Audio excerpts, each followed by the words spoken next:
नंदपुर नाम के एक छोटे से नगर में वीर नाम का एक लड़का रहता था। वह बहुत बुद्धिमान था, लेकिन एक बात में सबसे अलग, उसे हमेशा दूसरों से आगे निकलना ही अच्छा लगता था, चाहे किसी को नुकसान क्यों न हो जाए। नगर के बाहर एक पुराना खुला मैदान था, जहां एक रहस्यमय सा वृक्ष उगा हुआ था। लोग उसे क्रिस्टल पत्तों वाला वृक्ष कहते थे, क्योंकि उसकी पत्तियां धूप में कांच की तरह चमकती थीं। कहा जाता था कि जो भी उस वृक्ष के नीचे खड़ा होकर कोई इच्छा मांगता है, उसे जीवन में एक अवसर जरूर मिलता है, लेकिन उसकी एक शर्त होती है। कोई नहीं जानता था कि शर्त क्या है।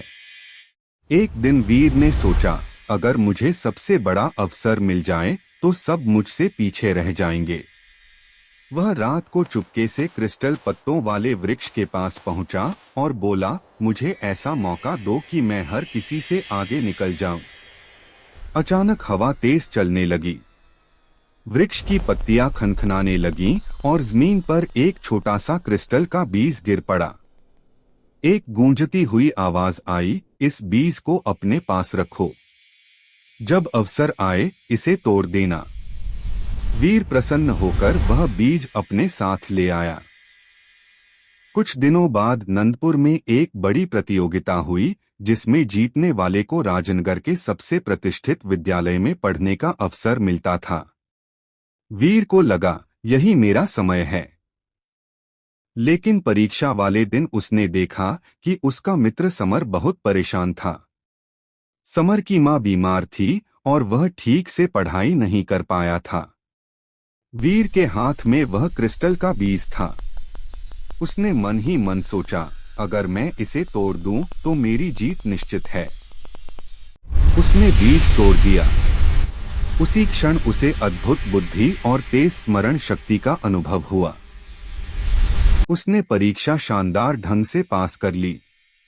पूरे नंदपुर में उसका नाम प्रसिद्ध हो गया। लेकिन उसी दिन से कुछ विचित्र घटनाएं होने लगीं। जब भी वीर दर्पण में देखता, उसे अपना चेहरा थोड़ा धुंधला दिखाई देता। जब भी कोई उससे सहायता मांगता, उसके मन में अजीब सा बोझ महसूस होता। कुछ महीनों बाद उसे एहसास हुआ कि लोग उसकी सफलता की प्रशंसा तो करते हैं, लेकिन उसके पास कोई बैठता नहीं। मित्र दूर हो चुके थे। समर भी चुपचाप नगर छोड़ गया था। एक रात वीर फिर क्रिस्टल पत्तों वाले वृक्ष के पास गया और बोला, मैंने अवसर तो पा लिया, पर सब कुछ खो दिया। वृक्ष से वही गूंजती हुई आवाज आई, तुमने अवसर तोड़ा, पर अपने रिश्तों का क्रिस्टल भी चकनाचूर कर दिया। अचानक वीर को समझ आ गया, जो अवसर किसी और को गिराकर पाया जाए, वह हमें भीतर से तोड़ देता है। अगले दिन वीर ने राजनगर का विद्यालय छोड़ दिया और वापस नंदपुर लौट आया। उसने बच्चों को निस्वार्थ भाव से पढ़ाना शुरू किया। धीरे धीरे उसका चेहरा दर्पण में साफ दिखने लगा। और क्रिस्टल पत्तों वाला वृक्ष उस दिन के बाद फिर कभी नहीं चमका।